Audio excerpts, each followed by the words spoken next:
तो दोस्तों, moon night के दूसरे एपिसोड में हमने देखा था कि खोंसू मार्क को इजिप्ट पहुंचा देता है। और अब तीसरे एपिसोड के स्टार्ट में हम देखते हैं लायला इजिप्ट का एक फेक पासपोर्ट बनवा रही होती है और वो यहाँ पे बताती है कि वो चोरी नहीं करती बल्कि सिर्फ उन चीज़ों को चुराती है जो कि पहले से ही चोरी हुई होती हैं और उन्हें ब्लैक मार्केट में बेच के बदले में जो भी मिलता है उससे अपना गुजारा करती है। फिर वहीं आगे हम दूसरी तरफ देखते हैं कि ऑर्थर हैरो स्कैरब के जरिए एमिट के मकबरे की तलाश कर लेता है और उसे खबर मिलती है कि मार्क स्पेक्टर भी कायरो में है और वह उसे ढूंढ रहा है।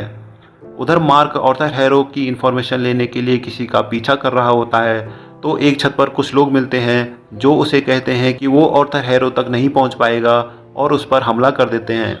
मार्क उन सब की धुलाई कर देता है और जैसे ही वो चाकू से उनमें से एक को मारने वाला होता है तभी उस चाकू के रिफ्लेक्शन में उसे स्टीवन ग्रैंट दिखता है। और जैसा कि जब स्टीवन और मार्क की आइडेंटिटी स्विच होती थी तो स्टीवन इस बीच जो भी हुआ होता है उसे भूल जाता था, ठीक वैसे ही मार्क के साथ भी होता है। और अचानक मार्क स्पेक्टर देखता है कि वह एक कैब में बैठा हुआ एयरपोर्ट की तरफ जा रहा है। तभी उनमें से दो आदमी उसे दिखते हैं जिन्होंने छत पर उस पर हमला किया था।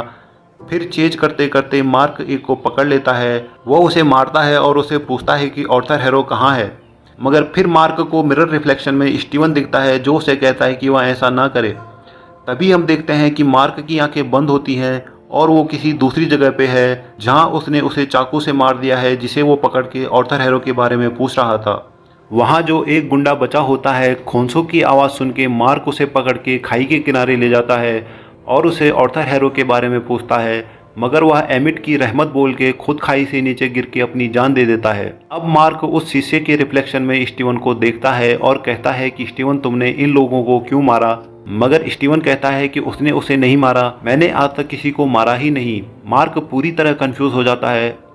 अब मार्क और खोंसू डिस्कस करते हैं। मार्क कहता है क्यों ना देवताओं की सभा बुलाई जाए, तो खोंसू कहता है उनकी सभा बुलाने का मतलब है उनके गुस्से को दावत देना और अगर उन्हें गुस्सा आया तो वो उसे पत्थर की मूर्ति बना सकते हैं। और कहता है कि बिना मेरे तुम हैरो का सामना कभी नहीं कर पाओगे। मार्क कहता है तो बताओ फिर कोई रास्ता है क्या। खोंसू कहता है कि हाँ, एक रास्ता है ऑर्थर हैरो तक पहुंचने का, मगर जानलेवा है। और खोंसू गायब हो जाता है। तभी हम देखते हैं कि खोंसू ने इक्लिप्स कर दिया है, मून की वजह से सन अब ढक चुका है। और खोंसू कहता है कि जितने भी देवता हैं मैं उनका ध्यान अपनी तरफ कर रहा हूँ। हैरो समझ जाता है कि ये सब खोंसू कर रहा है। इधर खोंसू मार्क से कहता है कि जल्दी करो, वो अपने अवतारों को बुला रहे हैं। और खोंसू पिरामिड का दरवाजा खोल के मार्क को देवताओं की मीटिंग में भेज देता है। मीटिंग में मार्क को देवताओं के अलग अलग अवतार मिलते हैं। वहाँ सभी अवतार उसे कहते हैं कि अगर दोबारा तुमने ऐसा किया तो हम तुम्हें पत्थर की मूर्ति में कैद कर देंगे। खोंसू मार्क के जरिए बोलता है कि तुम सब भी दूध के धुले नहीं हो और मैंने ये सब इंसानियत के लिए किया। वो बाकी अवतार खोंसू को, जो कि मार्क के जरिए बोल रहा होता है, उसे पूछते हैं कि तुम्हें क्या चाहिए। तो खोंसू ऑर्थर हैरो को एमिट को रिहा करने की साजिश के जुर्म में हैरो के लिए सजा की मांग करता है। बाकी अवतार कहते हैं कि तुम जो इल्ज़ाम लगा रहे हो वो काफ़ी संगीन है।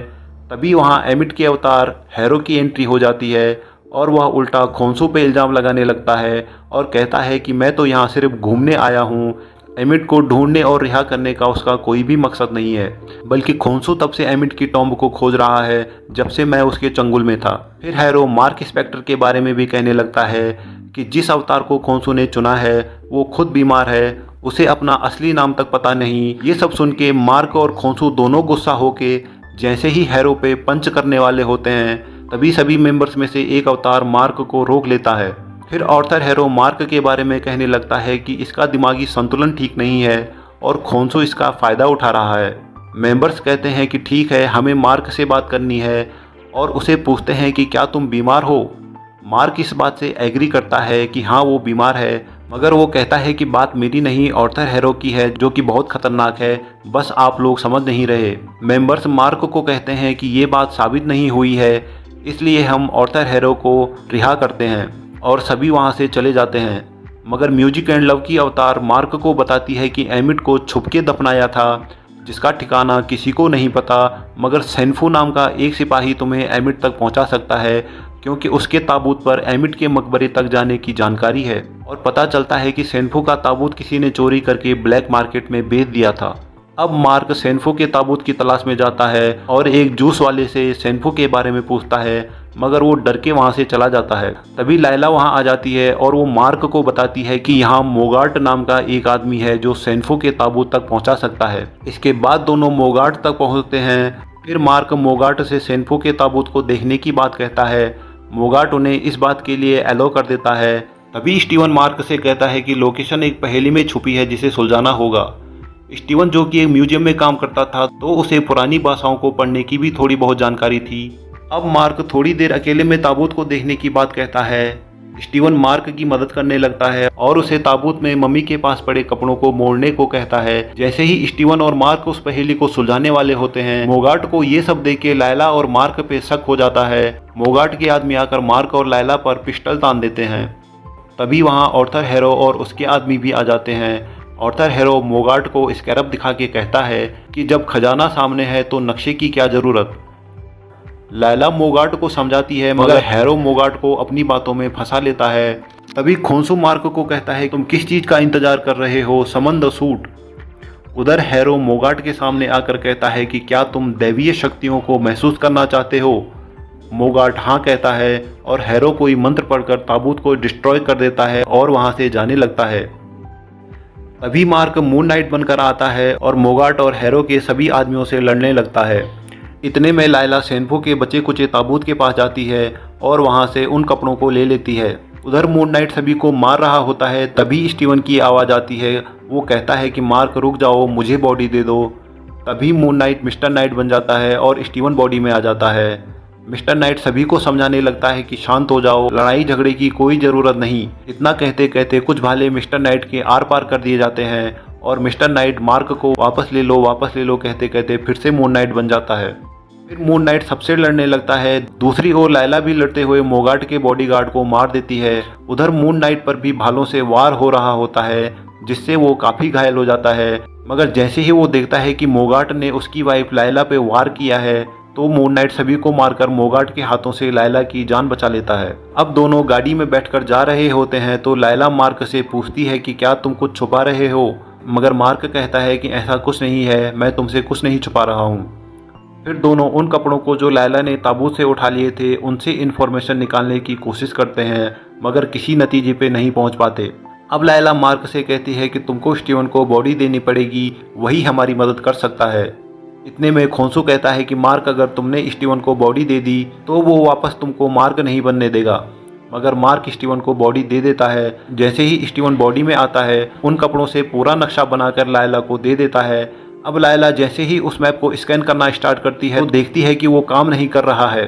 फिर स्टीवन उसे बताता है कि सेन्फो ने ये निशान 2000 साल पहले बनाया था और इस नक्शे में जिन तारे और नक्षत्रों के जरिए रास्ता बताया गया है वो उसी टाइम के हैं, जबकि तारे अपनी जगह बदलते रहते हैं। इसलिए जिस रात ये नक्शा बना था बिना उसका आसमान देखे लोकेशन को ढूंढना मुश्किल होगा। तभी खोंसू कहता है कि मुझे वो रात याद है, मुझे हर रात याद है। खोंसू कहता है मैं उस रात का आसमान ला सकता हूँ मगर उसकी कीमत चुकानी होगी।